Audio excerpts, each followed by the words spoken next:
Hello and a warm morning to all of you. It's a beautiful Tuesday morning and we're back once again with a fresh edition of Breakfast News. I'm Preeti, with me is Rukma, and we welcome you to Breakfast News, a comprehensive show, the first comprehensive show in fact of the morning, where we make sure that your morning in fact begins on the right note, and we get to everything that's making it to the headlines: national updates, international updates, updates from the world of business, sports, web news review, enough to keep you engaged for the next 1 hour.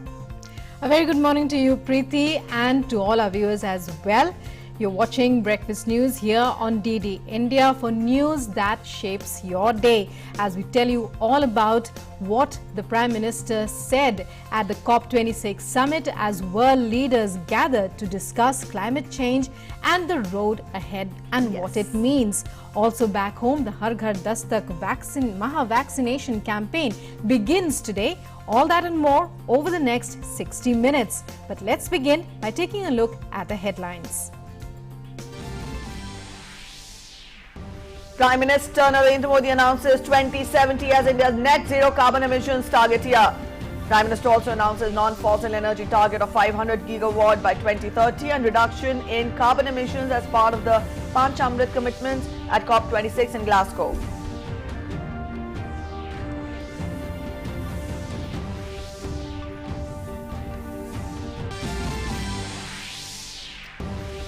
Prime Minister Modi calls upon developed nations to keep their promises on climate financing. Says when climate goals are being redone, financing goals cannot remain the same.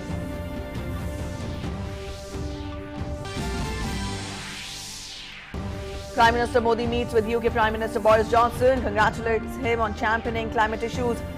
Issues related to Afghanistan, Indo-Pacific, counter-terrorism also discussed.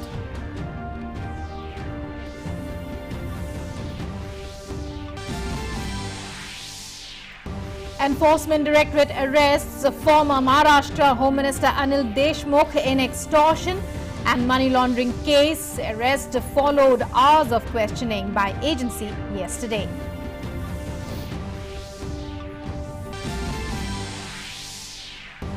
Counting for by-polls in 3 parliamentary seats and 29 assembly seats in 13 states to be held today. By-polls were held on 30th of October.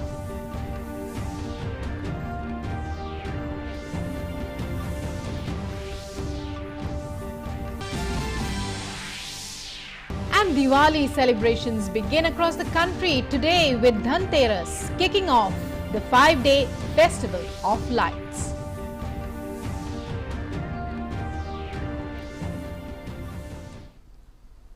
Alright, those are the top stories. Let's get to the news in detail. We begin with COP26 summit in Glasgow.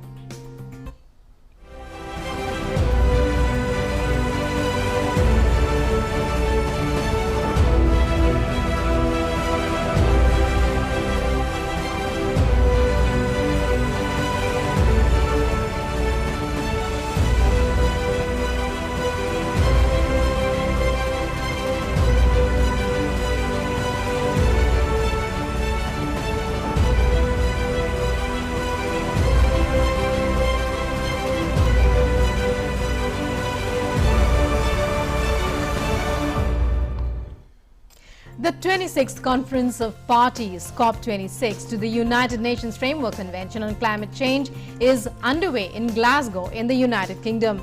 The much-awaited UN COP26 summit that was delayed by a year because of the COVID-19 pandemic aims to keep alive a target of capping global warming at 1.5 degrees Celsius above pre-industrial levels.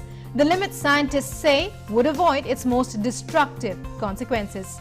Prime Minister Narendra Modi was greeted by British Prime Minister Boris Johnson and UN Secretary General Antonio Guterres. All three shared a special moment before attending the first plenary session of the Climate Summit. A musical welcome to the guests was given along with a short release on the need to tackle climate change.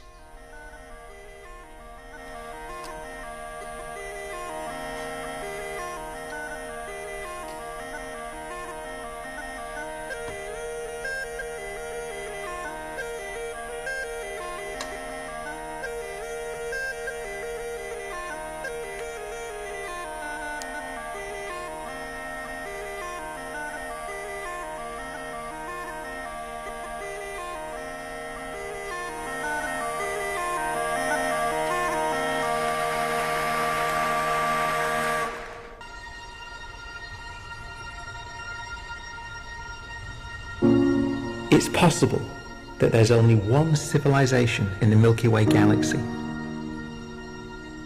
There may only have ever been one, and there may only ever be one. And that's us. We must consider ourselves and our world to be inconceivably valuable.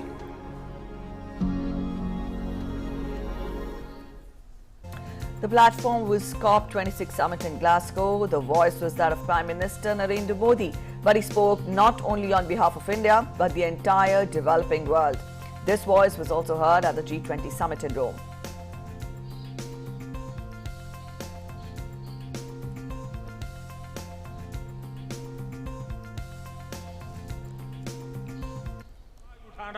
ये मैं अपना कर्तव्य मानता हूं। Prime Minister Narendra Modi raising the voice of developing nations as he delivered India's national statement at COP26. He called for action since the spectre of climate change is threatening the very existence of many developing nations. कई विकासशील देशों के लिए climate change उनके अस्तित्व पर मंडरा रहा है, एक बड़ा संकट है। हमें दुनिया को बचाने के लिए आज बड़े कदम उठाने ही होंगे, यही समय की मांग है। India's national statement reflected not just the country's commitment towards climate change mitigation, but also stressed on the need for accountable climate finance from the developed world. Prime Minister Modi even suggested holding those developed nations accountable who aren't doing their bit. He called for raising the collective ambition to tackle climate change. Climate finance को लेकर आज तक किए गए वायदे खोखले ही साबित हुए हैं। जब हम सभी क्लाइमेट एक्शन पर अपने एम्बिशन बढ़ा रहे हैं, तब क्लाइमेट फाइनेंस पर विश्व के एम्बिशन वही नहीं रह सकते जो पेरिस एग्रीमेंट के समय थे। आज जब भारत ने एक नए कमिटमेंट और एक नई ऊर्जा के साथ आगे बढ़ने का संकल्प लिया है, तो ऐसे समय में क्लाइमेट फाइनेंस और लो कॉस्ट क्लाइमेट टेक्नोलॉजीज का ट्रांसफर और महत्वपूर्ण हो जाता है। At the climate change session at the G20 summit also, Prime Minister Narendra Modi put across the voice of the developing nations. Describing climate justice as his responsibility, the Prime Minister said, and I quote, "By forgetting climate justice, we are not only doing injustice to the developing countries, but we are betraying the entire humanity. As a vocal voice of developing countries, India cannot ignore the neglect of climate finance by the developed countries. Without concrete progress on climate finance, pressuring the developing countries for climate action is unjust." Prime Minister suggested developed countries pledge to make at least 1% of their GDP available to finance green projects in developing countries. At the session on sustainable development at G20, Prime Minister said, "Extending the benefits of global recovery to all countries is a collective responsibility in which the role of G20 will be very important." Under Prime Minister Modi's leadership, the language of the Rome Declaration reflected the developed world's acknowledgement that it hasn't done enough. In his first major overseas visit after the COVID-19 pandemic to multilateral forums like G20 and COP26, the Prime Minister Narendra Modi emerged as a force of uniting the developed and the developing countries and working for the global good. As he did this, he ensured that the perspective of developing nation on key issues was not only taken seriously but also acted upon. The hope is now that the Glasgow Declaration will heed Prime Minister Narendra Modi's call for climate action based on climate justice. With camera person Praveen Johar, this is Tapush Bhattacharya for DD India, Glasgow. Prime Minister Narendra Modi, in his opening statement at the plenary session, announced 2070 as India's net zero carbon emissions target year. He also announced non-fossil energy target of 500 gigawatts by 2030 and reduction in carbon emissions as part of his Panchamrit commitments at the COP26 in Glasgow. Climate change पर इस वैश्विक मंथन के बीच मैं भारत की ओर से इस चुनौती से निपटने के लिए 5 अमृत तत्व रखना चाहता हूं, पंचामृत की सौगात देना चाहता हूं। पहला, भारत 2030 तक अपनी नॉन फोसिल एनर्जी कैपेसिटी को 500 गीगावाट तक पहुंचाएगा। दूसरा, भारत 2030 तक अपनी 50% एनर्जी रिक्वायरमेंट्स रिन्यूएबल एनर्जी से पूरी करेगा। तीसरा, भारत अब से लेकर 2030 तक के कुल प्रोजेक्टेड कार्बन एमिशन में 1 बिलियन टन की कमी करेगा। चौथा, 2030 तक भारत अपनी अर्थव्यवस्था की कार्बन इंटेंसिटी को 45% से भी कम करेगा। और पांचवा, वर्ष 2070 तक भारत नेट जीरो का लक्ष्य हासिल करेगा। Prime Minister Narendra Modi gave a new mantra for sustainable development in the world, that is life. Prime Minister's mantra of lifestyle for environment is inspired by Indian culture, Gandhiji's teachings and his own life to ensure peaceful existence with nature. ये एक शब्द है life, LIFE, यानी lifestyle for environment. आज जरूरत है कि हम सभी लोग एक साथ आकर कलेक्टिव पार्टिसिपेशन के साथ लाइफस्टाइल फॉर एनवायरमेंट यानी लाइफ को एक अभियान की तरह आगे बढ़ाएं। ये एनवायरमेंटल कॉन्शियस लाइफस्टाइल का एक मास मूवमेंट बन सकता है। आज आवश्यकता है माइंडलेस और डिस्ट्रक्टिव कंजम्पशन के बजाय माइंडफुल और डेलिबरेट यूटिलाइजेशन की। ये मूवमेंट एक साथ मिलकर ऐसे लक्ष्य तय कर सकता है जो डाइवर्स एरिया जैसे fishing, agriculture, wellness, dietary choices, housing, packaging, hospitality, tourism, clothing, fashion, water management और एनर्जी जैसे अनेक सेक्टर्स में एक क्रांतिकारी बदलाव ला सकता है। Delivering the opening address, UK PM Boris Johnson said that the time is running out and the longer man waits to act, the worse it will become for the world, urging nations to act before it is too late. The longer we fail to act, the worse it gets, and the higher the price when we are eventually forced by catastrophe to act, because humanity has long since run down the clock on climate change. It's 1 minute to midnight on that doomsday clock, and we need to act now. If we don't get serious about climate change today, it will be too late for our children to do so tomorrow. And Boris Johnson also said that the world leaders should seize this moment and begin to defuse the climate change bomb, turning the tide and begin the fight back. Let us therefore, in the next days, devote ourselves to this extraordinary task, so that we not only continue with a programme that is of green industrial revolution that is already creating millions of high-wage, high-skilled jobs in power and technology, taking our economies forward. Let us also do enough to save our planet and our way of life.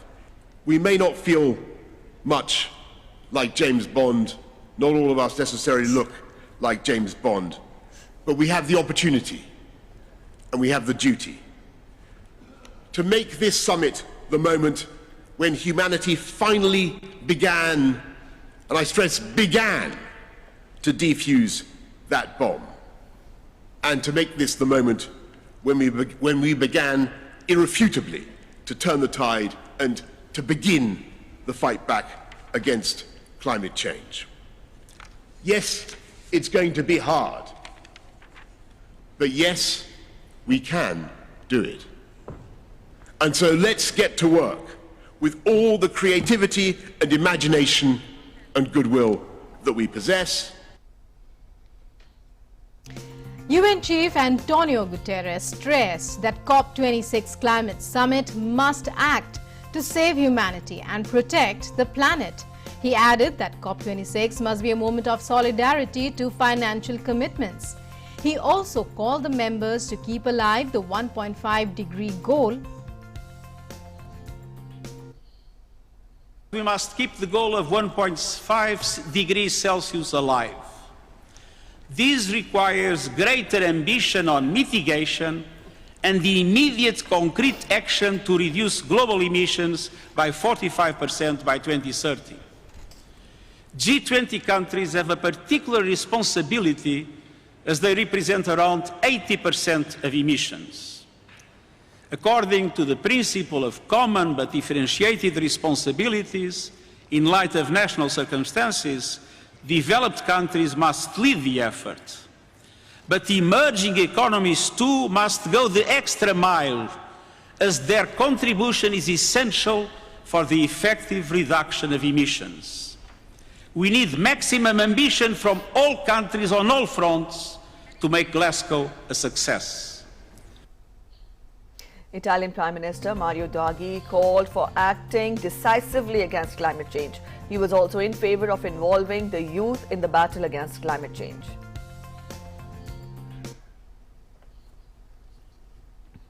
Set to affect dramatically life on our planet. From catastrophic fires and floods we've seen now, to the bleaching of coral reefs, to the loss of biodiversity, the impact of climate change is already all too evident.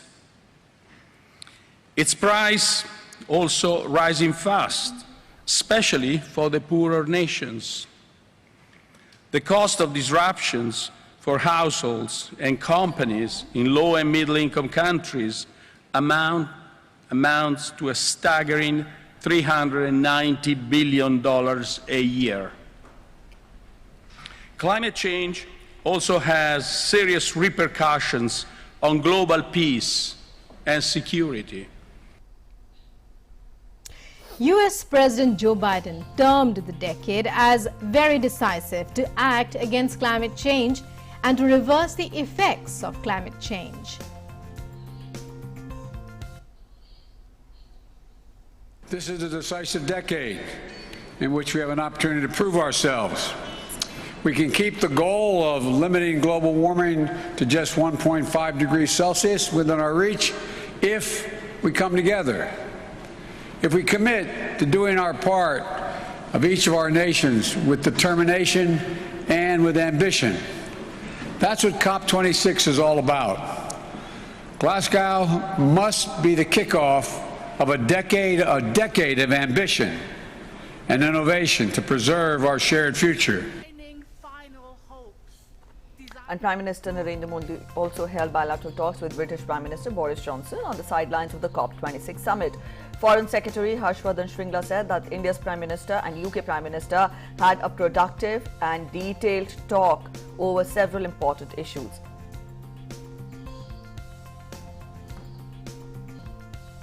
The Prime Minister reiterated India's commitment to closely work with the UK on climate finance, technology, innovations and adaptation, including green hydrogen, renewables, clean technology and joint initiatives under the International Solar Alliance and the Coalition for Disaster Resilient Infrastructure. The two Prime Ministers reviewed the roadmap outlining the 2030 priorities between India and the UK in areas like trade, economy, people-to-people ties, health, defense and security. I think both sides also felt that there should be some attention given to the earliest conclusion possible of this important trade-related partnership between our two countries. UK Premier Boris Johnson lauded India's announcement at COP26 on cutting carbon emissions by 1 billion tonnes by 2030. In a series of tweets, he said the UK will work with India to make even more progress, including through the Clean Green initiative we discussed today at COP26. Prime Minister Narendra Modi has for the first time made a commitment for India to become net zero. meaning 90% of the world's economy is now committed to this goal. India has today announced ambitious plans for half its energy to come from renewables by 2030. This will cut carbon emissions by 1 billion tons, contributing to a worldwide decade of delivery on climate change.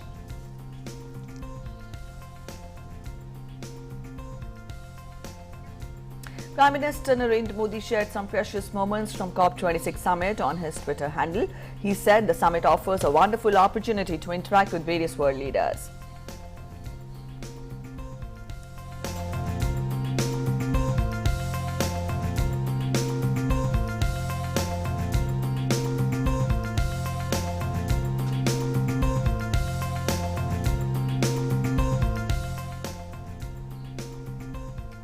Prime Minister Narendra Modi also interacted with members of the Indian diaspora in Scotland, including some young climate innovators from India. He received a unique gift at the interaction as well. We tell you more in this report.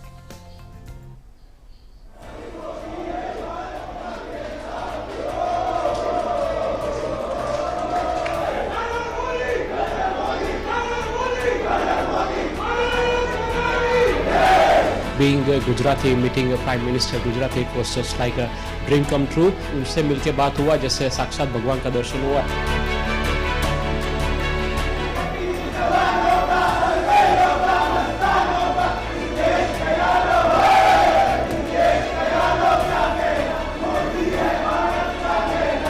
People in the future will remember him as the most important Prime Minister of India. The Prime Minister is absolutely right when you talk about one world, one initiative. Coming from a Sikh background, we have Ek Onkar, like basically there is only one God, and I think we need to make sure that there's only one world we have here, one earth. The Indian diaspora in Scotland hailing Prime Minister Narendra Modi's leadership. He's in Glasgow for the COP26 summit. Prime Minister will put forth India's views and those of developing nations on climate action, climate innovation, new technology and climate justice.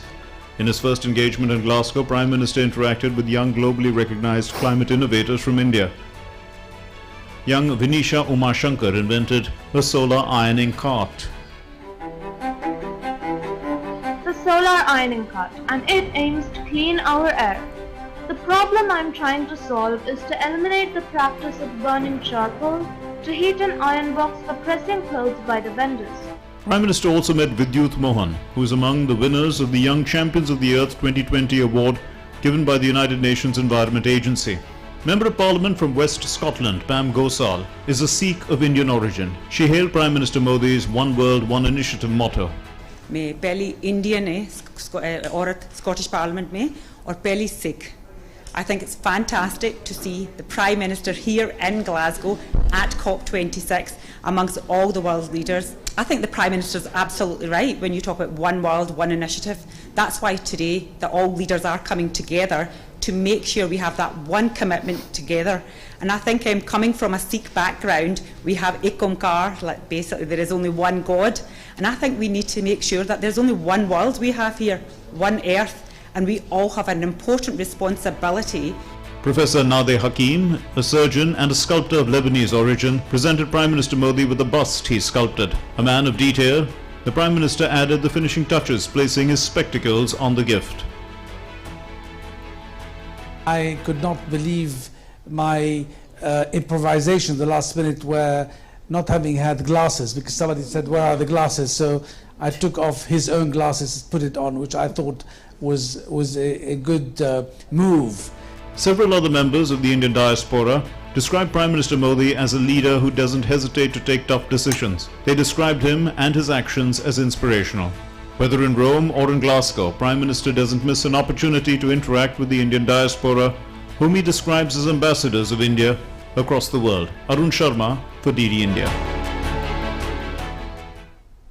All right, let's bring you some more reactions of the Indian diaspora, Indian community representatives who met Prime Minister in Glasgow. जिस दिन से मोदी जी ने योगा का शुरुआत की, international yoga day की start की, उसी दिन से ही मैं जो हूँ, जो यूएनओ में पास हुआ, उनका जो है उन्होंने शुरू किया।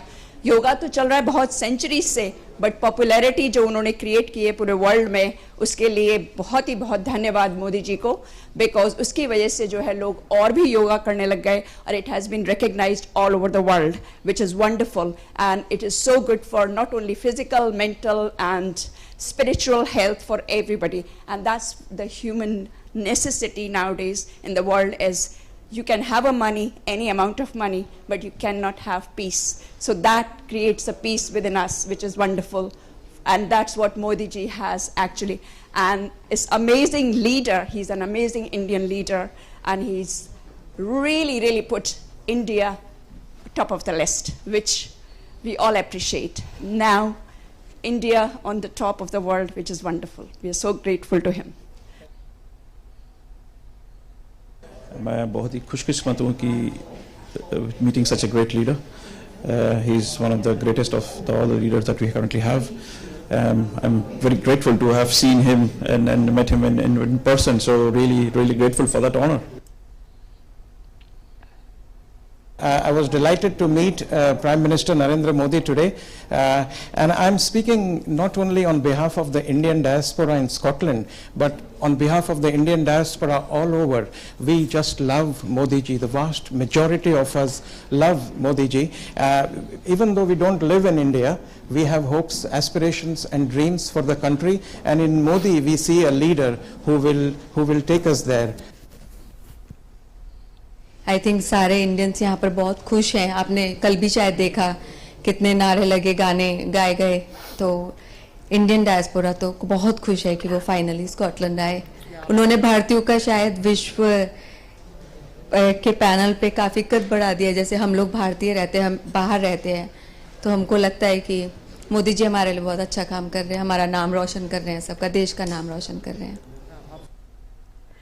Union Minister for Environment, Forest and Climate Change, Bhupinder Yadav, delivered the statement on behalf of the BASIC group of countries, comprising Brazil, South Africa, India and China at the UN Climate Change Conference underway at Glasgow. He highlighted that even though COP26 has been delayed by a year, parties have already commenced implementation of their nationally determined contributions. Therefore, it is crucial that the Paris Agreement rule book is concluded at COP26. The Union Environment Minister mentioned that COP26 must aim for higher global ambition on climate finance and adaptation as well, along with recognition of parties' differing historical responsibilities and the developmental challenges faced by developing countries, compounded by the COVID-19 pandemic. In the statement, Yadav recalled the bottom-up nature of the Paris Agreement and the freedom of parties to determine their NDCs and progressively update them based on the outcomes of the global stocktake cycle and as per national circumstances and call of science.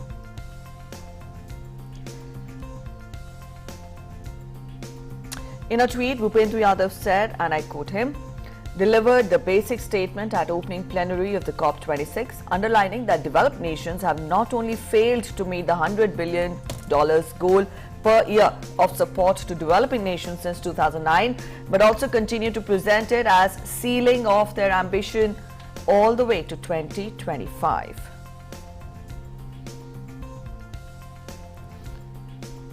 And on day 2 of COP26, the focus will be on other aspects of climate change. Let's listen more in this report from our correspondent Tapas Bhattacharya.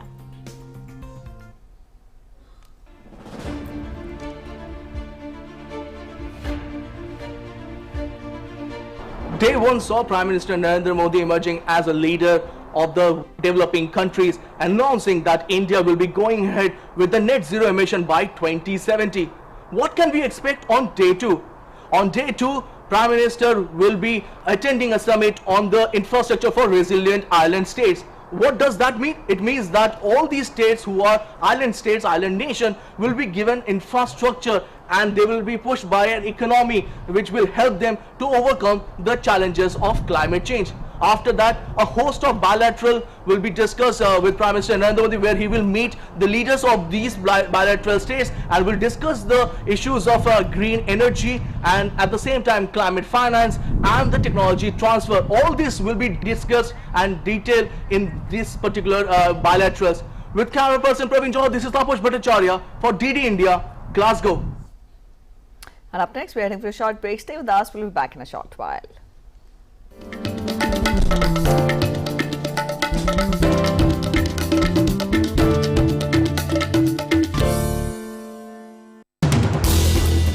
As the day unfolds and news and events take shape, we get you complete coverage of every news breaking in, tracking new developments as they happen. Midday Prime English, Monday to Friday, 2 p.m. on DD India.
Welcome back. You're watching Breakfast News here on DD India, and more news now.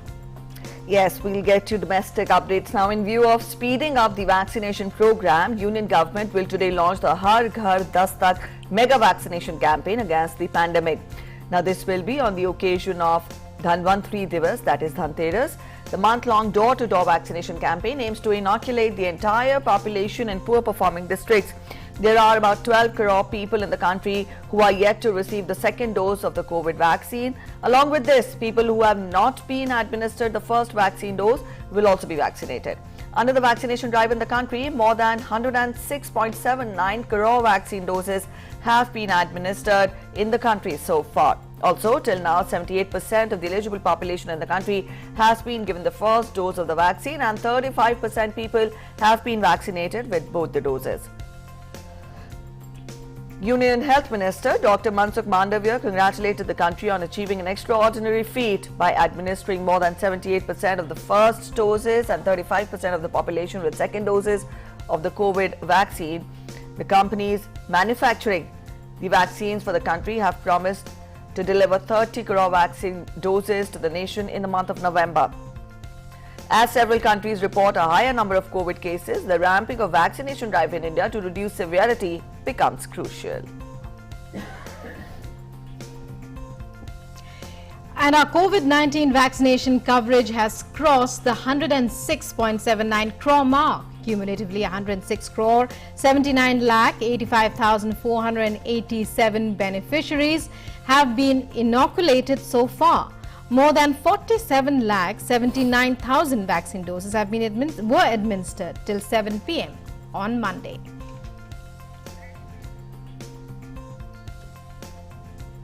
The Enforcement Directorate has arrested Maharashtra's former Home Minister Anil Deshmukh after more than 12 hours of questioning at the ED office in Mumbai in connection with a money laundering case. Deshmukh, who had stepped down earlier this year from his post Amit Rao over bribery allegations against him was refused relief by Bombay High Court on Friday as he had appealed for cancellation of the summons by the probe agency. In a video statement on Monday, the 71-year-old NCP leader had said that all allegations against him were false. He was also accused of corruption and extortion by Mumbai's former police commissioner Parambir Singh. In a letter to Maharashtra Chief Minister Uddhav Thackeray, Singh had accused Deshmukh of interference and using the police to extort up to 100 crore rupees every month. Counting of votes has begun for the by-polls in 3 Lok Sabha and 29 Assembly constituencies spread across 13 states and the Union Territory of Dadar and Nagar Haveli, where by-elections were held on the 30th of October.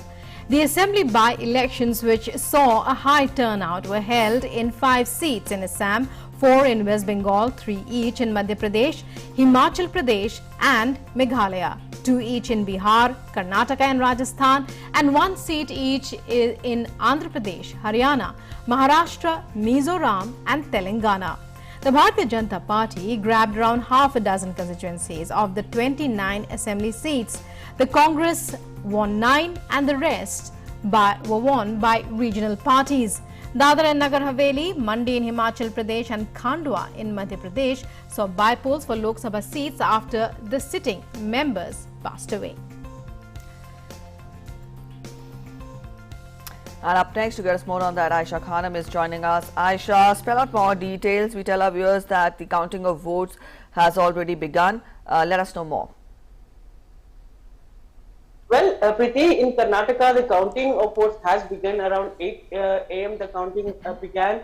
And as far as Karnataka is concerned, the 2 seats that have gone to by-polls last week are very important, and it is a prestige battle for the Chief Minister Basuraj, who took over the leadership mantle from former Chief Minister B.S. Yediyurappa. For him, it is a matter of prestige, and it is an acid test because with this result, he hopes to establish himself as an individual. Remember, when he took over as a Chief Minister from B.S. Yediyurappa, the media wrote him off saying he is a shadow Chief Minister. But now, this election results, he is hoping to prove his leadership.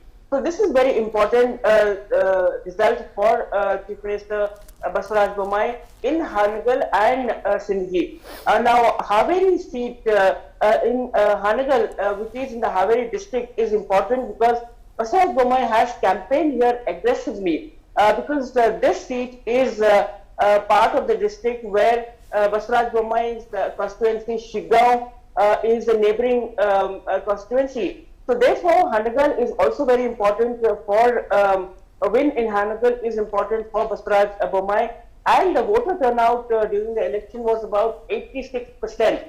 So the BJP hopes that with this kind of voter percentage, with this kind of turnout, they will be able to sail through in Haveri district, whereas in Sindhi, which is in Vijaypura district in North Karnataka, both the seats are in North Karnataka.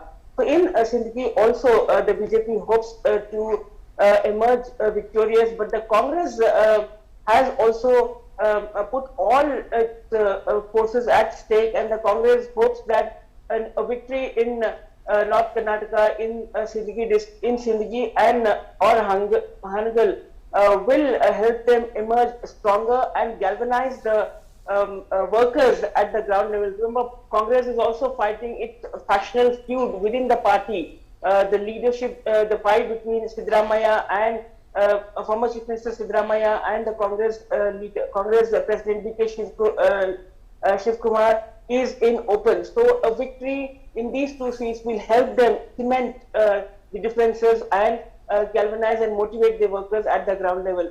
So though this is just 2 seats in North Karnataka, but all is at stake for both the parties, for BJP and for the Congress, whereas the JDS is also hoping that they have performed well and they will be victorious in Sindhi, because that is where the BJP, that is where it was a JDS candidate who passed away and the elections were necessitated because of the passing away of the JDS legislature.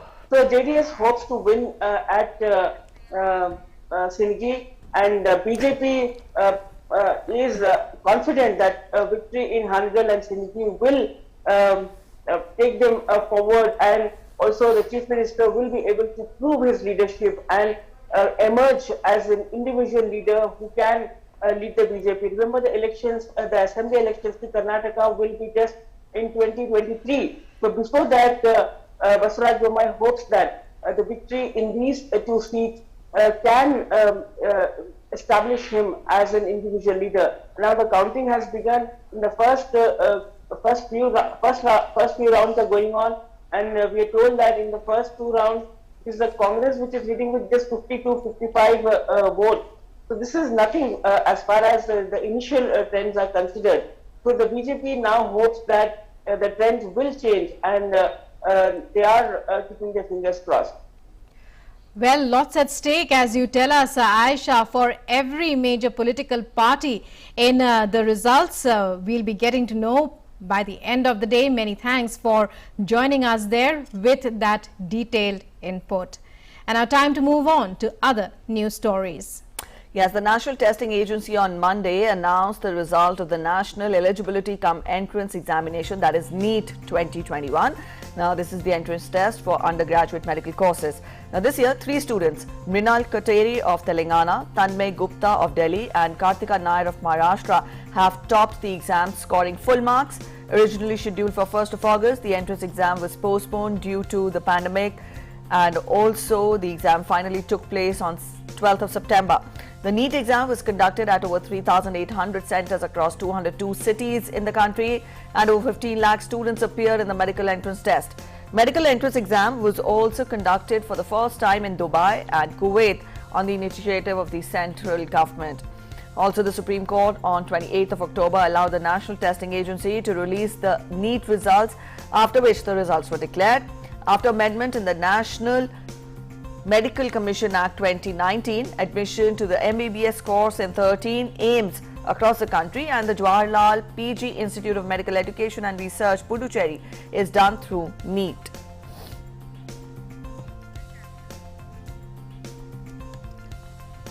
Union Minister Smriti Irani has urged people to promote Vocal for Local this Diwali. In a video message, she said that along with adopting the Prime Minister's call for Vocal for Local, keep in mind the message of shopping from shops run by women. इन्हें कौन नहीं जानता, सुबह से रात तक इनकी दुकानों के बाहर लाइन जो लगी रहती है। कविता आंटी के हाथों से बनी मिठाई के चर्चे दूर दूर तक हैं। मंजू के बुटीक में तो पूरे शहर के कपड़े बनते हैं। अम्मा के दिए आज हर घर रोशन करते हैं। इस दिवाली सब मिलकर देते हैं इन्हें और बढ़ावा, करते हैं अपनी बहनों से भागीदारी। इस त्योहार करें नारी से खरीदारी। आपने दिवाली की इस खरीदारी के वक्त देखा होगा बाजार में उस महिला को जो दिए या फूल बेच रही है। उसको भी देखा होगा जो दिवाली की डेकोरेशंस बेच रही हो। शायद उसको याद करें जो सलवार सूट सिलने में माहिर हो, जो आपकी पसंदीदा साड़ी आपको दिखाए। इस दिवाली पे जब आप खरीदारी करें, प्रधानमंत्री जी के राष्ट्रीय आह्वान को जरूर स्वीकारें, that be vocal for local. लेकिन मेरी ओर से एक विशेष आग्रह है कि आप इस दिवाली करें नारी से खरीदारी। Yes, Nari se Kharidari. Let's adopt this on this occasion of Diwali. And Deepavali begins across the country today with Dhanteras celebrations kicking off the 5-day festival of lights. Dhanteras or Dhanteyodashi marks the beginning of the celebrations. It falls annually in the Hindu calendar month of Kartik. Hindu devotees believe that it was on this day that Lakshmi emerged from the ocean with a pot of gold and wealth. People thronging in the markets are buying gold, silver or other ornaments to mark the auspicious occasion.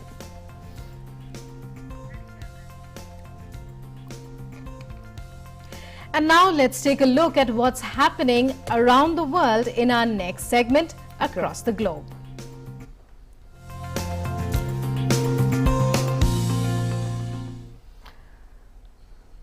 Let's take a look at the COVID situation from across the world. When we talk of the figures, then it's up on your screens. The total cases across the countries across the world, in fact, amount to 24.78 crore. And so far, the virus, as we tell you, has infected more than 24 crore 78 lakh people across the world. The number of recoveries has crossed 22.45 crore, while the fatalities stand above 50 lakh 20,000.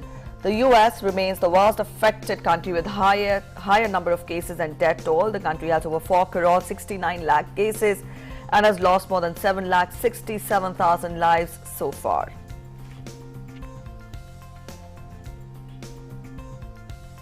As China also sees spiraling cases of COVID, the country has stepped up entry and exit points in capital Beijing in a bid to contain the spread of the disease. Beijing has asked its residents who are on domestic trips outside the city to put off their return plans if they have visited locations that have reported confirmed cases during the same period. The restrictions have come as cases continue to climb nationally, raising concerns about the efficacy of the zero COVID policy.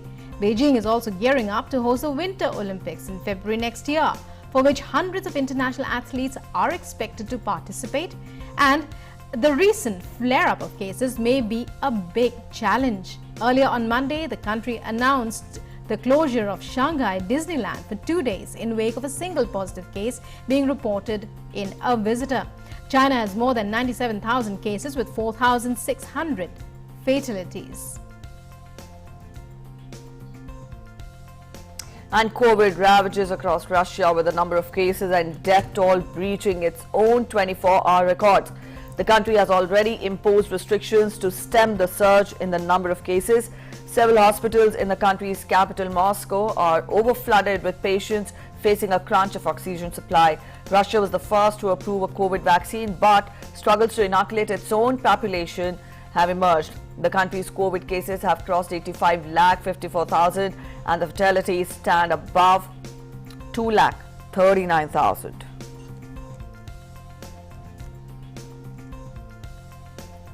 Israel has eased restrictions on international travel, allowing vaccinated foreign tourists to visit the country for the first time after nearly 18 months.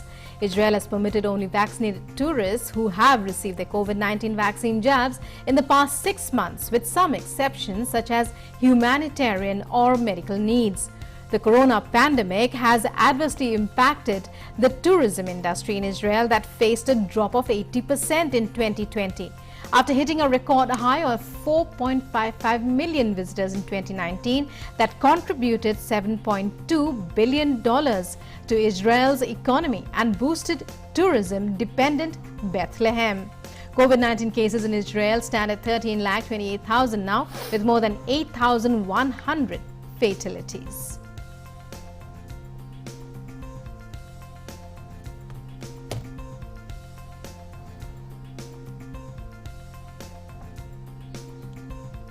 And now sports updates in our segment Sports Track.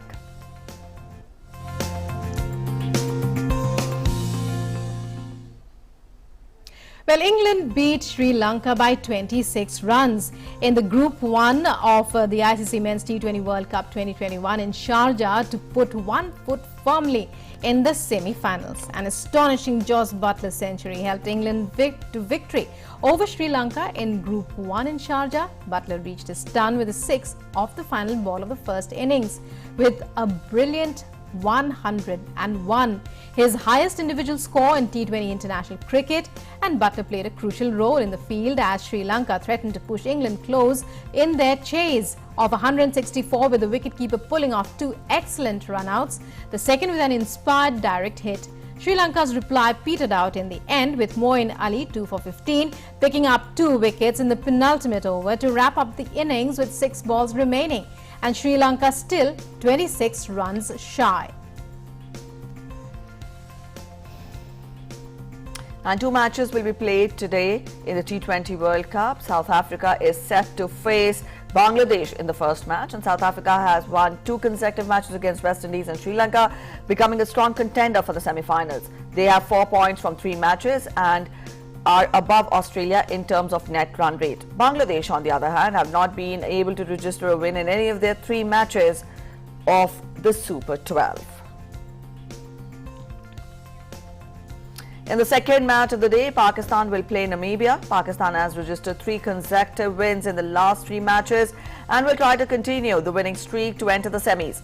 The Pakistani team, under the captaincy of Babar Azam, has performed well against all the odds, winning matches against India and New Zealand.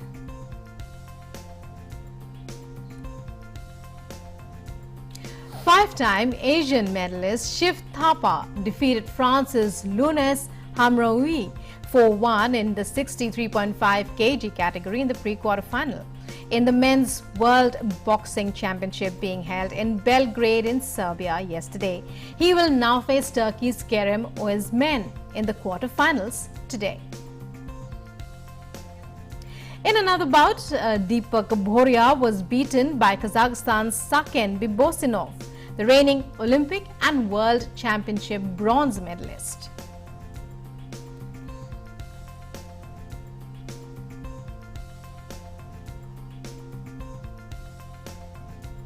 Also exiting the tournament was Sumit Kundu, 75 kg, and Akash Sangwan, 67 kg. Kundu lost to Cuban Yoenlis Hernandez, 0-5.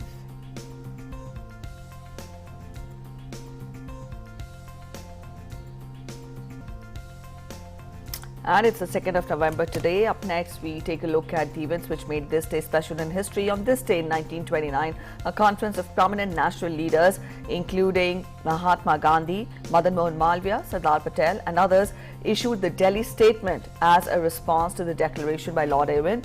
Today is also the birth anniversary of renowned physician, social reformer and ardent propagator of science, education and research, Mahendralal Sarkar. In today's edition of Saga of Freedom, we will present you with a report about these 2 major incidents. Take a look.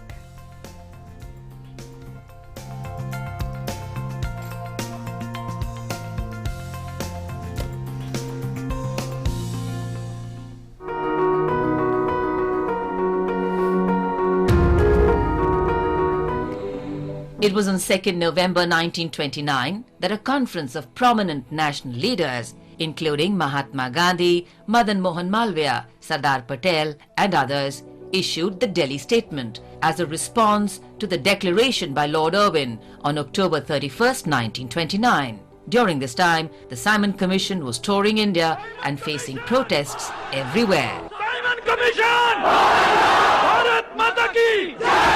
While Indians across the country unanimously boycotted the Simon Commission, there was opposition in London also against giving concessions to the Indians, and it was debated in the Parliament. The declaration by Irwin was an attempt to restore Indians' faith in the ultimate purpose of British policy. He persuaded the Indian National Congress's leadership to come to the Round Table Conference. Gandhiji issued the Delhi Statement in an attempt to find a middle path for the ensuing issues. The main points of the declaration focused on adoption of a policy of general conciliation to induce a calmer atmosphere in the country, granting of general amnesty to political prisoners, and securing the representation of progressive political organizations. The statement also underlined that a more liberal spirit should be infused in the government of the country. However, when Gandhiji met Irwin on 23rd November 1929, the Viceroy rejected the offers given in the Delhi Statement.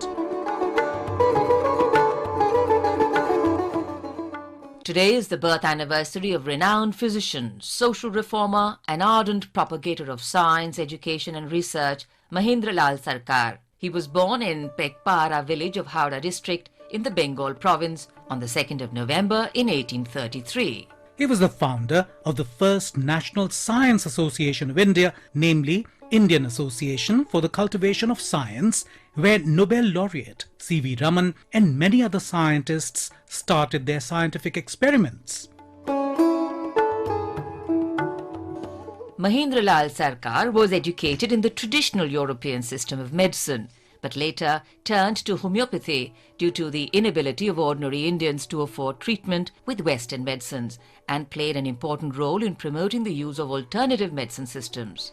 In a meeting of the Bengal branch of the British Medical Association, he proclaimed homeopathy to be superior to the Western medicine of the time, for which he was ostracized by the British doctors. However, he went on to become a leading homeopathic practitioner in India and in the course of his career treated several notable persons of those days, including the author Bankim Chandra Chattopadhyay, the ascetic Ramakrishna, and Maharaj of Tripura.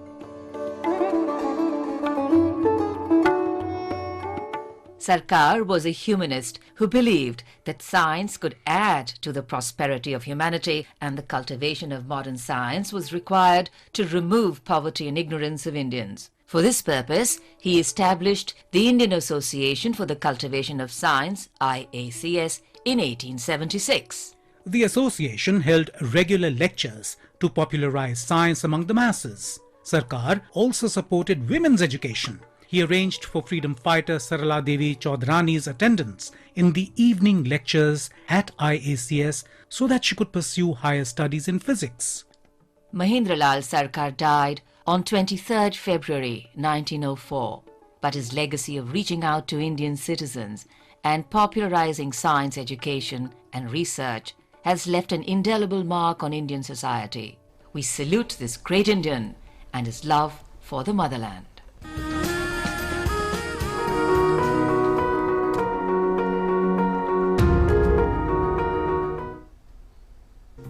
And in our weather segment, we take a look at temperatures recorded in towns and cities across the country.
All right, with this, we end this edition of Breakfast News. But remember, as the festivities, in fact, Diwali festivities begin from today, do not forget to keep following the COVID-appropriate behavior and also act as responsible citizens. Keep up the fight against the pandemic. Go and get yourself vaccinated, and also make sure that you wear a mask and wear it correctly and properly. And as we go, as always, we leave you with some interesting visuals. Today we bring you these special visuals. Take a look at them. The colorful glimpses of altars that decorate Mexico City's Zocalo to mark the Day of the Dead. Have a good day ahead. Namaskar.